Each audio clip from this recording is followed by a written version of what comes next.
Belakangan ini saya mungkin kritik kepada BPS. Mestinya BPS tidak perlu membuat kata-kata ekonomi Indonesia tetap terjaga dan tumbuh stabil. Badan Pusat Statistik itu mengungkapkan angka itu lebih tinggi atau tertinggi. Kalau begini ini ya sudah menjadi jubir otoritas ekonomi. Kita para pembelajar ekonomi menjadi bisa terpengaruh dan media ada juga yang terpengaruh.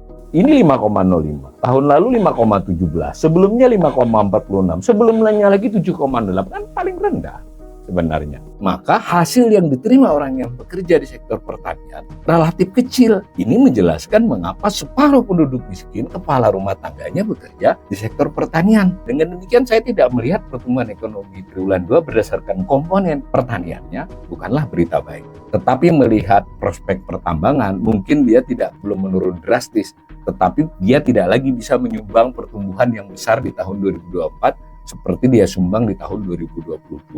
Mengingat berita-berita tentang melemahnya konsumsi rumah tangga, daya beli itu sudah beredar. Komitmen pemerintah baru untuk tumbuh 8%.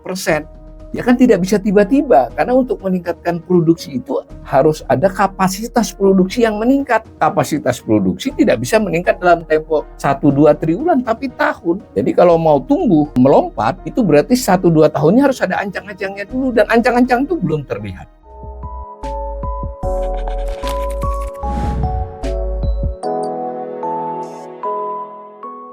Pertumbuhan ekonomi Indonesia pada triwulan 2 tahun 2024 baru saja diumumkan oleh Badan Pusat Statistik kemarin sebesar 5,05%.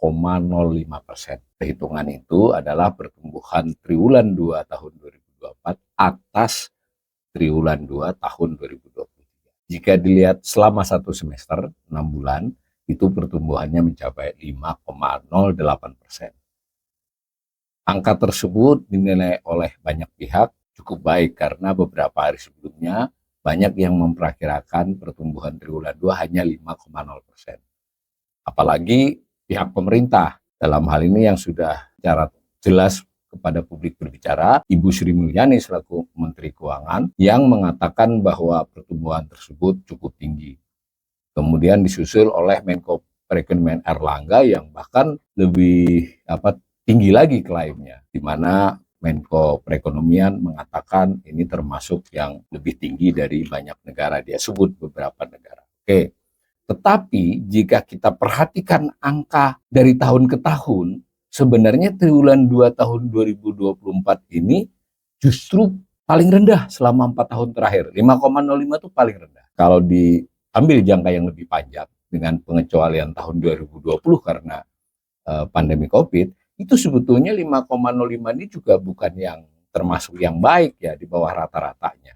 Oleh karena itu saya berpendapat sebetulnya 5,05% ini bukan berita baik.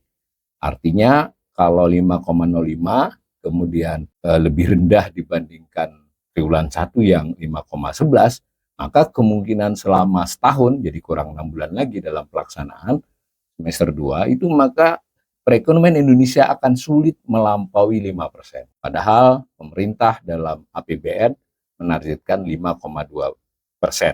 Saya berpendapat bahwa ini bukanlah berita yang baik meski belum terlalu buruk, itu juga atas dasar komponen-komponennya. Nanti bisa kita bicarakan satu-satu ya. Tapi kita lihat dulu, ini di BPS sendiri, Badan Pusat Statistik, itu yang menurut saya seharusnya hanya menampilkan data tanpa perlu banyak assessment. Di dalam jumpa persnya, di paparannya, itu memberi judul yang seperti ini. Ini belakangan ini saya mungkin kritik kepada BPS. Mestinya BPS tidak perlu membuat kata-kata ekonomi Indonesia tetap terjaga dan tumbuh stabil. Badan Pusat Statistik itu mengungkapkan angka itu lebih tinggi atau tertinggi atau terendah seperti itu. Kalau begini ini ya sudah menjadi jubir otoritas ekonomi. Jadi kita para pembelajar ekonomi menjadi bisa terpengaruh, dan media ada juga yang terpengaruh. Ini di dalam jumpa pers itu. Ekonomi Indonesia tetap terjaga dan tumbuh stabil. Di sini ada keterangan dibandingkan triwulan 1 naik 3,79, lalu dibandingkan tahun sebelumnya 5,05. Padahal gambarnya berbicara lain ya. Kita lewati yang kuartal to kuartal, tapi yang triwulanan. Ini 5,05. Tahun lalu 5,17. Sebelumnya 5,46. Sebelumnya lagi 7,8. Kan paling rendah sebenarnya. Kalau soal stabil ya, memang ekonomi Indonesia puluhan tahun ini kecuali COVID, belasan tahun ya tepatnya, di era Jokowi ini ya memang kisaran 5. Jadi saya kira tetap terjaga dan tumbuh stabil itu sebenarnya tidak perlu dinyatakan oleh BPS. Kalau yang menyatakan itu Menko Perekonomian atau Menteri Keuangan ya wajar, itu kan hasil kerja mereka. Kalau BPS kan cuma menghitung, mestinya ini menurut saya ya, menurut sebagai pembelajar ekonomi. Nah kalau ini, grafik yang ini tadi kita perpanjang untuk kurun yang lebih panjang dari 2011, nah maka tampak ini tadi kan 5,05. Jadi yang biru ini adalah pertumbuhan tiap triwulan pada tahun yang bersangkutan. Sedangkan yang orange adalah menunjukkan pertumbuhan ekonomi tahun tersebut. 2024 tentu saja belum ya, ini kita estimasi, kita ramalkan. Nah, tampak di beberapa tahun terakhir, pertumbuhan triwulan 2 itu cenderung lebih tinggi dibandingkan tahun keseluruhan. Begitu juga di masa-masa sebelumnya. Kalau tidak sama, lebih rendah sedikit. Nah, kecuali di tahun pandemi. Artinya, nyaris secara data sejarah, data time series historisnya, ini tidak akan bisa melampaui 5,05 menurut gambar ini. Maka saya kira dugaan yang paling realistis adalah 5,0. Bahkan saya nanti setelah melihat komponen-komponennya menduga pertumbuhan kita akan 4,9. Satu sisi dulu kita melihat bahwa pertumbuhan ekonomi itu kan terdiri dari pertumbuhan sektor-sektor lapangan usaha. BPS membaginya menjadi 17 sektor. Nah, dari 17 sektor itu ada beberapa sektor yang memiliki porsi besar. Kita soroti itu. Mengapa demikian? Nanti kita akan lihat siapa saja sektor atau sektor apa saja yang memberi kontribusi terhadap pertumbuhan ekonomi yang cukup signifikan. Pada saat bersamaan yang memberi kontribusi itu juga jika menurun, dia juga akan menurunkan secara signifikan. Nah, berdasarkan data BPS yang baru saja dirilis itu, dari 17 itu ada 6 sektor yang tumbuhnya tinggi dan melampaui pertumbuhan ekonomi. Jadi kan pertumbuhan ekonomi itu rata-rata ke 17 sektor. Tentu tertimbang ya, tidak 17 dijumlahkan dibagi 17, bukan, tetapi tertimbang sesuai porsinya. Nah, yang 6 sektor yang tumbuh tinggi itu justru sektor-sektor yang tidak berporsi besar. Hanya satu ya yang ada porsinya cukup besar. Yang lain adalah berporsi di bawah. Misal akomodasi dan makan minum itu tumbuh 10,17%. Transportasi dan pergudangan 9,56. Jasa keuangan 7,90. Infokom 7,66. Kesehatan 8,5. Itu yang tumbuhnya. Namun sektor-sektor tersebut bukanlah sektor berporsi besar, saya ulangi. Dan yang kedua, bukanlah yang menyerap tenaga kerja terbanyak. Tentu saja ini dalam perhitungan relatif ya. Nah, misal yang besar itu adalah industri pengolahan, pertanian, perdagangan. Dalam hal PDB ya, ditambah dengan konstruksi dan pertambangan. Itu yang terbesar. Tapi kalau menyerap tenaga kerja, itu pertanian, kemudian perdagangan, kemudian industri. Nah, yang 6 sektor ini kan tidak masuk. Nah, dalam rilisnya BPS, dalam publikasinya yang bersifat paparan, digambar seperti ini. Kalau kita lihat gambar ini kan, tampak kan bahwa ini pertumbuhannya. Yang tadi kita bilang, rata-rata keseluruhan ini 5,05. Tapi lihat ini yang besar-besar adalah transportasi dan pergudangan, akomodasi makan minum, jasa lainnya, jasa perusahaan, jasa kesehatan. Nah, sementara yang industri pengolahan 3,95, pertanian 3,25, perdagangan 4,86, kecuali konstruksi yang relatif tinggi. Nah, lihat di sebelah sana itu porsi. Jadi PDB itu keseluruhan nilai. Pertumbuhan ekonomi itu menghitung dari PDB, cuma yang harga konstan ya. Kalau yang distribusi itu harga pasar atau harga berlaku. Nah, kita sudah membahas ini dalam sesi-sesi belajar ekonomi di channel ini. BPS memberikan keterangan seperti ini yang dianggap dia tumbuh positif. Akomodasi dan makan minum, transportasi dan pergudangan, jasa lainnya. Artinya diakui kan. Cuma dalam tone yang persuasif dan positif ya. Kita sebagai pembelajar ekonomi tidak menolak ini, tapi kita juga harus memperhatikan mana-mana yang tumbuhnya tidak menggembirakan. Lalu secara keseluruhan kita melihat ini menggembirakan atau tidak. Nah, bagaimana 6 bulan tersisa? Saya ingin mengingatkan kesimpulan saya di awal tadi bahwa tidak bisa dikatakan menggembirakan meskipun belum tampak terlampau buruk. Begitu juga Badan Pusat Statistik terhadap sektoralnya dijelasin lagi nih, industri pengolahan yang tumbuh 3,95%, itu disebut yang tumbuhnya bagus, makanan dan minuman, logam dasar, kemudian industri kimia. Nah, kita harus jeli juga melihat hal-hal seperti ini di sebelumnya seperti apa, dan seterusnya analisis seperti ini. Kita sedikit melompat dalam artian kita membahas lebih dalam terkait dengan salah satu sektor dari 17 sektor tersebut dan berporsi terbesar, juga menyerap cukup banyak tenaga kerja, yaitu industri pengolahan. Nah, industri pengolahan ini memang sudah memiliki fenomena tumbuhnya hampir selalu atau tepatnya selalu ya sejak 11-12 tahun terakhir selalu di bawah pertumbuhan ekonomi.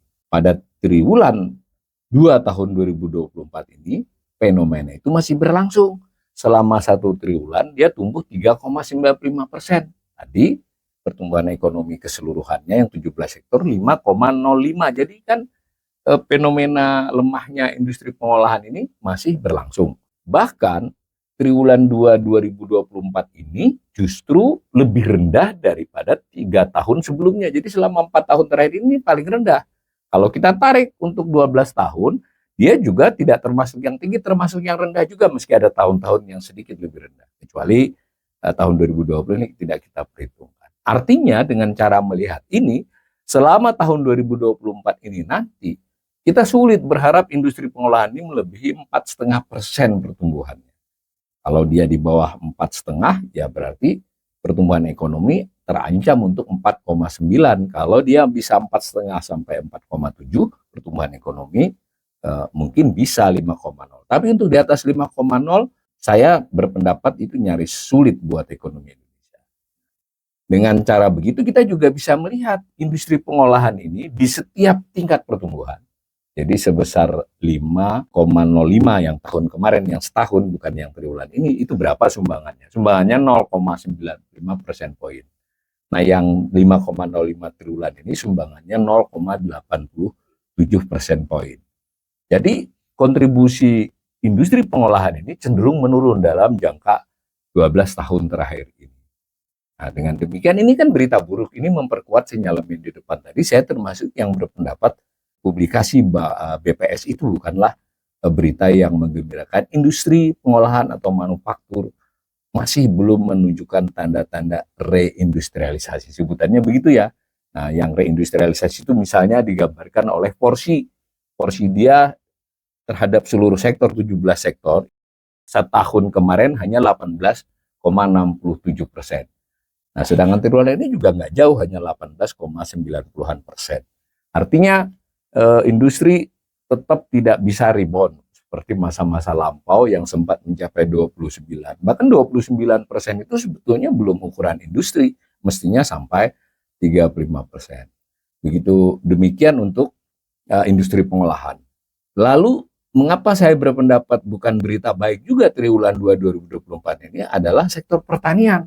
Sektor pertanian di triwulan 2 ini memang jauh lebih baik daripada triwulan 1 yang kemarin kontraksi, tapi itu lebih disebabkan pergeseran musim panen dan akibat dari panen tersebut. Di mana pertumbuhan di triwulan 2 ini 3,25%, sementara kemarin sempat minus.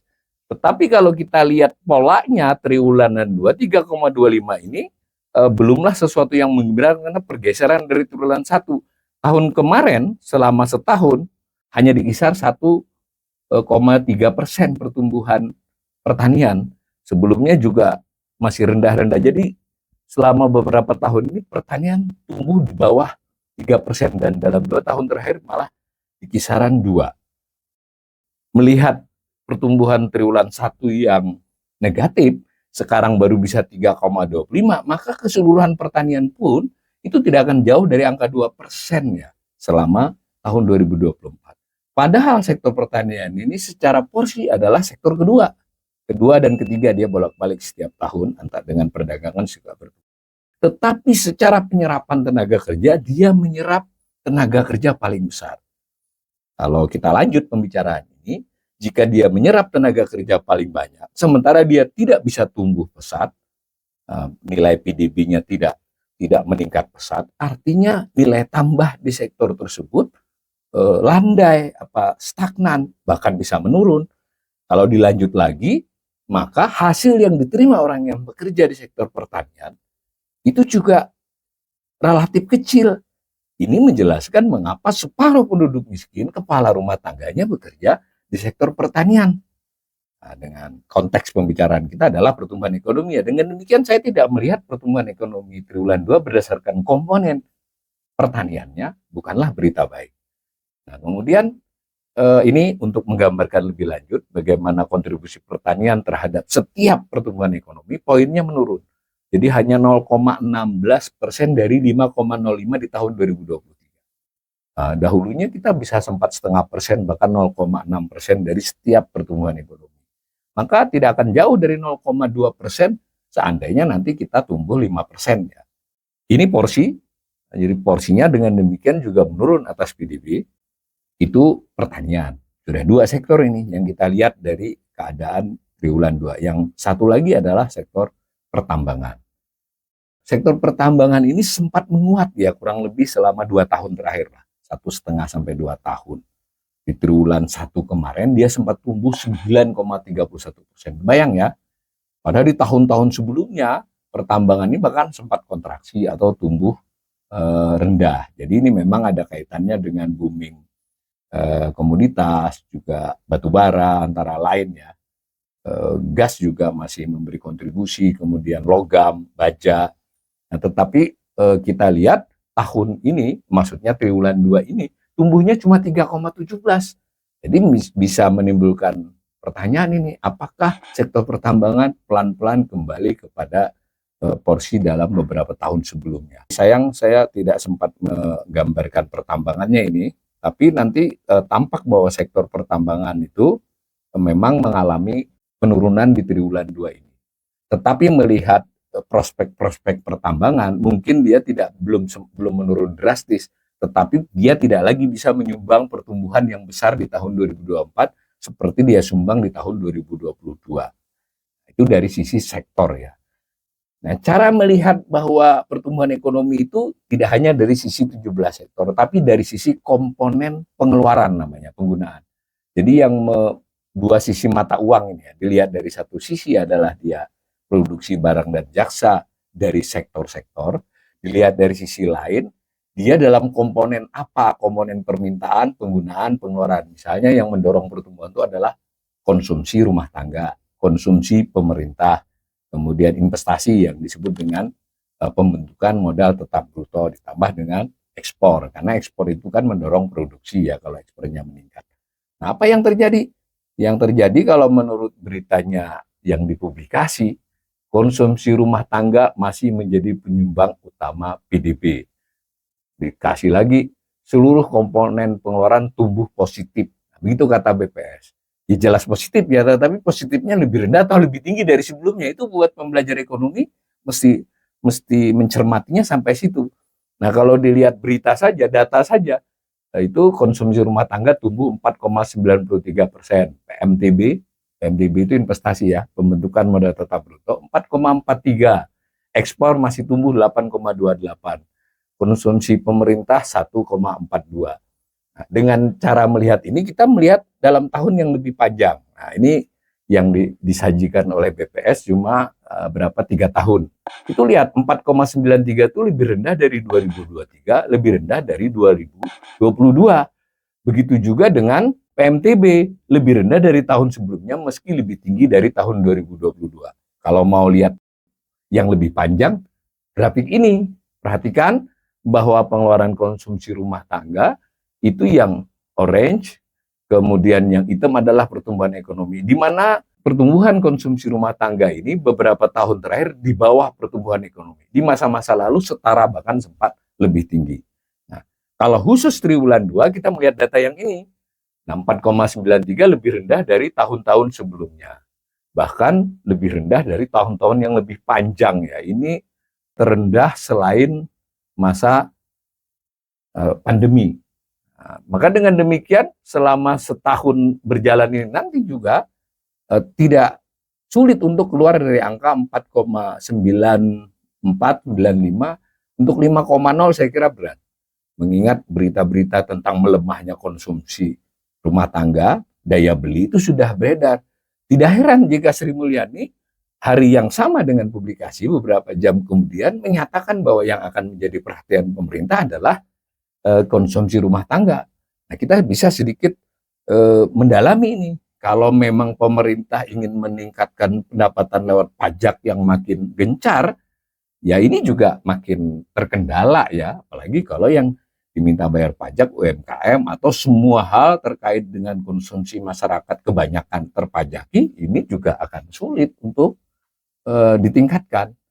Nah, hal lain yang penting dalam komponen pertumbuhan ekonomi adalah investasi atau pembentukan modal tetap bruto. Ini kita lihat kecenderungan tahunan dibandingkan dengan pertumbuhan ekonomi. Sudah selama beberapa tahun ini pembentukan modal tetap domestik bruto itu lebih rendah dari pertumbuhan ekonomi dan masih berlanjut sampai 2023. Bagaimana dengan 2024 yang berjalan ini? Ini datanya yang pakai triwulan. Sempat tumbuh tinggi di tahun 2023, tetapi sekarang 1,42. Ini jadi seasonal sebenarnya kan. Seasonal yang nampaknya tidak ada indikasi investasi itu akan melonjak di sisa 6 bulan terakhir. Para pembelajar ekonomi jangan confuse ya, jangan samar dengan informasi tentang investasi menurut Badan Penanaman Modal atau yang dinyatakan pemerintah. Ini BPS ini menghitungnya berdasarkan investasi real. Investasi itu adalah pembelian barang bertahan lama, pembelian alat-alat produksi, sedangkan penanaman modal itu adalah nilai investasi yang dilaporkan oleh korporasi. Ya, jadi beda kan? Yang ini lebih besar justru, tetapi nampak lajunya tertahan selama beberapa tahun dan triwulan 2 ini tidak menunjukkan tanda-tanda bahwa investasi versi data BPS ini memberi indikasi menggembirakan. Belum terlihat. Memang tidak terjadi penurunan drastis, tetapi tidak ada tanda-tanda yang cukup menggembirakan. Dan kita perlu hati-hati terhadap hal ini. Kecenderungan PMTB atau investasi ini yang landai selama beberapa tahun terakhir, itu akan berakibat pada tahun-tahun mendatang. Jadi kalau kita misal ada komitmen pemerintah baru untuk tumbuh 8%, ya kan tidak bisa tiba-tiba. Karena untuk meningkatkan produksi itu harus ada kapasitas produksi yang meningkat. Kapasitas produksi tidak bisa meningkat dalam tempo 1-2 triwulan, tapi tahun. Jadi kalau mau tumbuh melompat, itu berarti 1-2 tahunnya harus ada ancang-ancangnya dulu. Dan ancang-ancang itu belum terlihat di PMTB ini. Itu ya. Nah, pada saat seperti itu biasanya yang dianggap bisa menyelamatkan atau memperbaiki karena namanya konsumsi pemerintah. Tapi konsumsi pemerintah ini lebih tidak stabil sebenarnya. Bahkan kadang agak terkait dengan isu-isu politik. Dia bisa meningkat akibat bansos atau yang semacamnya ya. Nah, ini kan lebih sulit dijadikan pegangan untuk mendorong pertumbuhan ekonomi. Betul ada argumen, toh kalau pemerintah melakukan pengeluaran, dia bermultiplier effect. Multiplier effect itu maksudnya membuat sektor-sektor lain dalam hal ini konsumsi masyarakat maupun konsumsi swasta yang perusahaan itu bisa meningkat. Misalnya begitu. Tetapi ini bisa debatable ya. Artinya jenis konsumsi pemerintah yang mana yang mendorong konsumsi masyarakat. Dan beberapa jenis konsumsi pemerintah bisa jadi merupakan sesuatu yang sedikit mengurangi kesempatan untuk swasta investasi. Karena kan pemerintah untuk pengeluaran itu ada 2 sumbernya. Dari pendapatan yang terutama pajak dan dari berutang. Yang dari pendapatan pajak itu berarti mengurangi, terlepas bahwa pajak itu wajib ya buat masyarakat dan perusahaan. Tetapi secara analisis dia mengurangi kemampuan masyarakat dan sektor swasta itu untuk melakukan pengeluaran gitu. Jadi kan ini trade off. Nah, persoalannya apakah dikeluarkan oleh pemerintah lebih berdampak pertumbuhan ekonomi ataukah oleh masyarakat dan swasta itu namanya manajemen pengelolaan keuangan negara yang harus sampai sana. Tetapi kita di sini berhenti pada soal bahwa konsumsi pemerintah secara langsung bukanlah sumber pertumbuhan ekonomi yang besar. Nah, kalau dilihat triwulannya begini datanya. Jadi 2024 triwulan 2 ini ya melandai. Artinya biasa saja lah, ini kan pertumbuhannya. Nah, dengan demikian saya menyimpulkan bahwa pertumbuhan ekonomi Indonesia triwulan 2 sebesar 5,05% atau secara satu semester 5,11 bukanlah pertanda baik, meskipun belum mengindikasikan terjadinya keburukan-keburukan. Penilaian itu atas dasar time series, data-data tahun sebelumnya, kemudian berdasarkan komponen-komponen yang membuat pertumbuhan sebesar itu. Komponen dimaksud terdiri dari dua kelompok besar, komponen sektoral dari 17 lapangan usaha, kita sudah bahas 3 yang besar, begitu juga komponen dari sisi penggunaan atau pengeluaran. Kita sudah bahas soal konsumsi rumah tangga, kita bahas investasi atau pembentukan modal tetap bruto, dan konsumsi pemerintah. Menurut saya, pemerintah harus mulai memiliki sense of crisis, bahwa ini berpotensi pertumbuhan tidak bisa mencapai 5,0%. Itu pun dengan asumsi selama 6 bulan terakhir tidak ada gejolak, tidak ada goncangan eksternal yang bisa-bisa membuat kita mengalami resesi, dan tidak mustahil kita bisa tumbuh di kisaran kurang dari 4,8. Mudah-mudahan itu tidak terjadi.